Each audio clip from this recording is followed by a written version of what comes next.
Hi guys, আমি বাবু। HD ফালতু কথার পক্ষ থেকে আপনাদের সবাইকে আরেকটি দিনের নতুন শুভ সূচনা। আপনারা সবাই ভালোই আছেন, ভালো থাকেন, সুস্থ থাকেন এবং সবল থাকেন।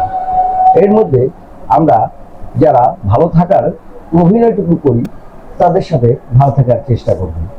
আমরা মোটামুটি সবাই ভালোই আছি, আমাদের জীবন বেশ ভালোই যাচ্ছে এবং ভালোই যাক এই আশা রেখে আজকের অনুষ্ঠান শুরু করছি। বাস্তব ঘটনার ভিত্তিতে আজকে একটি অনুষ্ঠান তৈরি করা এবং কথা বলা। বাস্তব ঘটনা, সেটা দুই বন্ধু ছিল। দুই বন্ধু খুবই গরিব। তারা জীবিকা নির্বাহের জন্য অনেক কাজ ভিন্ন হয়ে করে খোঁজা শুরু করলো, কিন্তু কোনো কাজ পাচ্ছিল না।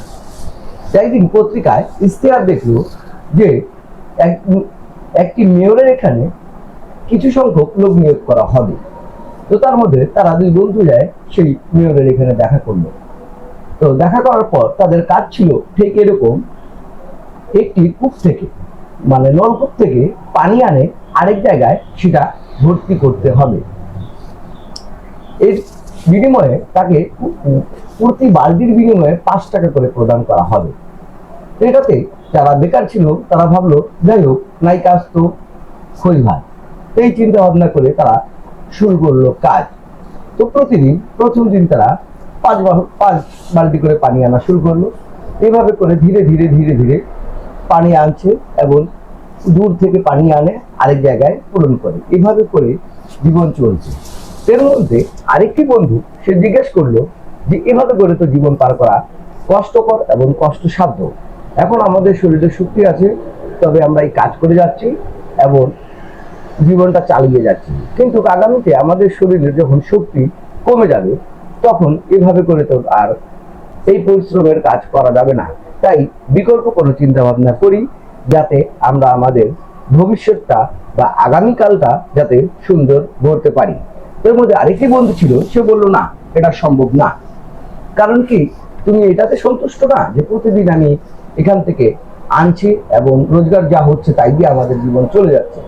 তো সেই হিসাবে সে এটাতে রাজি হলো না। কিন্তু তাই সে দ্বিতীয় বন্ধু যে ছিল, সে চিন্তা করলো মাথার মধ্যে, যদি আমি এখান থেকে যদি একটি পাইপলাইন এর মাধ্যমে যদি এই পানিটা নিয়ে আসি তবে আমার কষ্ট করতে হবে না এবং ধীরে ধীরে আমি শান্তিতে থাকবো। ইভেন আমি মারা যাওয়ার পরও আমার সন্তানরা এই সুযোগ এই এই সাফল্যটা কাজে লাগাইতে পারবে যে আমার বাবা আমাদের জন্য কিছু রেখে গেছেন।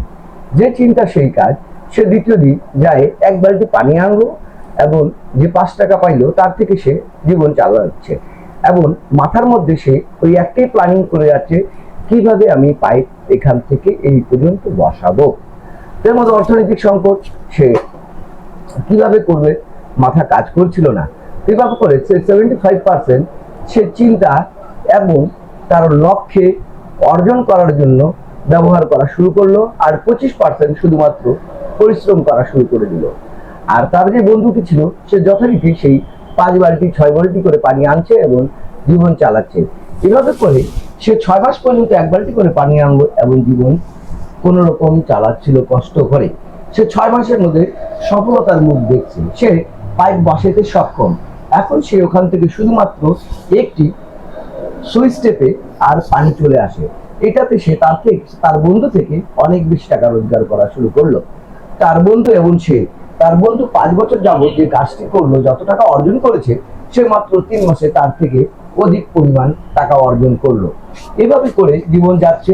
একদিন সে বাসা করলো, বাসা করার পর গাড়ি কিনলো। গাড়ি কেনার পর দুই বন্ধুর সাথে আবার দেখা হলো। সে বললো, বন্ধু কেমন আছো? তো বললো, দেখো আমার গাড়ি আছে, সবকিছু আছে, আমি মোটামুটি ভালোই আছি। তোমাকে যখন আমি বলছিলাম যে কাজটা করা হোক তখন তুমি আমার কথাটা মানলা না। দেখো, যদি আজকে মানতা তবে আমার মতো তোমারও অবস্থা থাকতো। তাই আমাদের জীবনে আমরা যেই কাজ করি না কেন আমাদের ব্যতিক্রম যে কোনো একটা ব্যাকআপ রাখা উচিত এবং যেই কাজে আছি তার পাশাপাশি আরো ভালো কিছু করার চেষ্টা করতে হবে, যাতে আমরা আগামীর দিনগুলো, আগামীর আমার যে প্রজন্ম আছে তারা যাতে শান্তিতে থাকতে পারে এবং ভালোভাবে থাকতে পারে। আমাদের প্রত্যেকজনের জীবনে নানা ধরনের কষ্টকর আছে, নানা ধরনের কষ্টের কাজ করি, নানা ধরনের মানে পরিশ্রম করে টাকা রোজগার করি। তো যাই হোক, এটা আমাদের দৈনন্দিন জীবন, আমাদের করতে হবে। এর পাশাপাশি আমাদের বিকল্প বুদ্ধি বের করতে হবে। আজ পর্যন্ত আমি বাবু যে ফালতু কথায় সবাইকে আবারও অনেক অনেক ধন্যবাদ, শুভেচ্ছা, ভালোবাসা। I love you.